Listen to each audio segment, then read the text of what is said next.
Kanalıma, mutfağıma hoş geldiniz arkadaşlar. Bugün sizlere tahinli sütlü tatlı hazırladım. Üzeri cevizli, çok hafif, çok lezzetli, çok pratik, çok çabuk da hazır olan bir sütlü tatlı. Bayramda şerbetli tatlılarımızı yedik. Artık sütlü tatlılara geçtik arkadaşlar.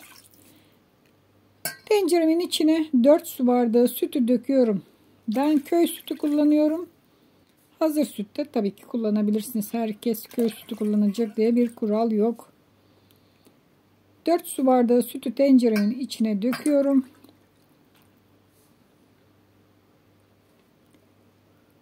Üzerine 1 su bardağı toz şeker ilave ediyorum.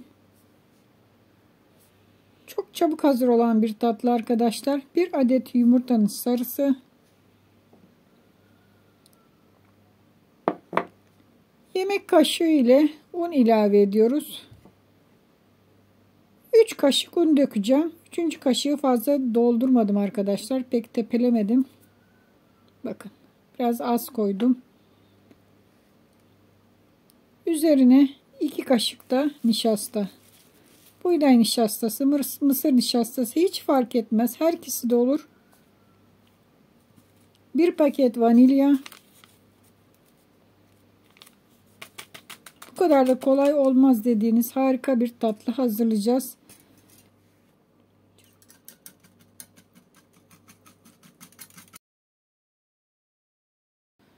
İlk aşamada sütlü tatlıyı pişireceğiz. Çırpıcımız ile koyduğumuz malzemeleri topaklar bitene kadar, tamamen içinde hiç kalmayana kadar çırpıyoruz. Evet, çırpma işlemimiz sona erdi. Şimdi ocağı kaynamaya götürüyorum. Gördüğünüz gibi ocağa koyduk. Sürekli karıştırarak ocakta kaynatacağız. Karıştırma işlemini bırakmayın arkadaşlar. Sürekli karıştırın, dibini tutabilir. Biraz yarım ateşte kaynatın. Çok harlı ateşte kaynatırsanız da yanma yapar kenarlarından. Evet, gördüğünüz gibi bu şekilde bir koyu kıvam alacak. Kaynadığı zaman 1-2 dakika sonra ocağı kapatıyoruz. Evet, gördüğünüz gibi hazır.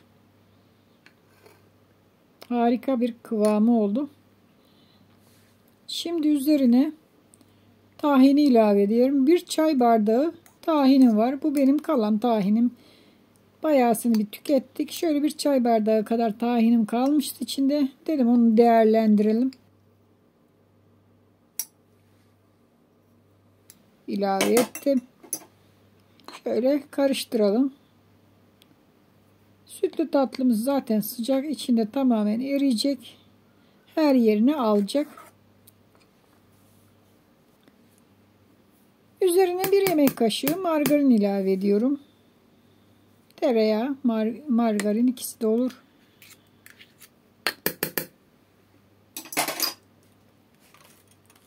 Şöyle onu da bir karıştıralım. Bugün herkesin yapabileceği harika bir sütlü tatlı hazırlıyoruz. Şerbetli tatlılarımızı bitirdik. Bayram geçti.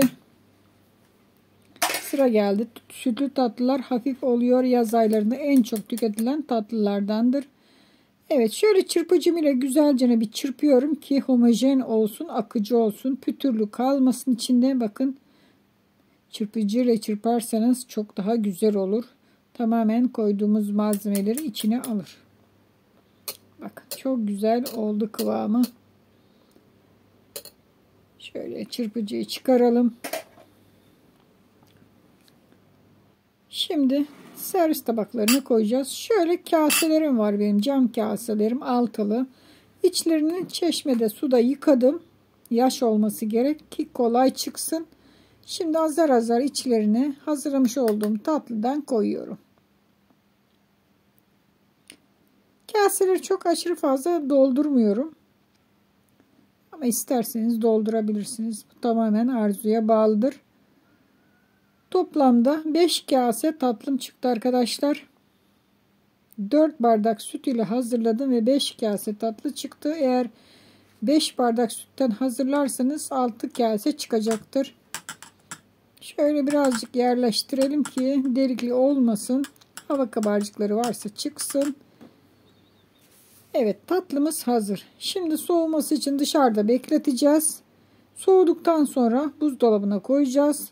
Dolapta 2 ya da 3 saat bekletebilirsiniz, tamamen donması için, kolay çıkması için.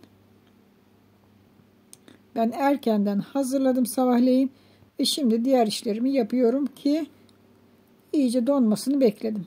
Bakın bu şekilde olması lazım arkadaşlar.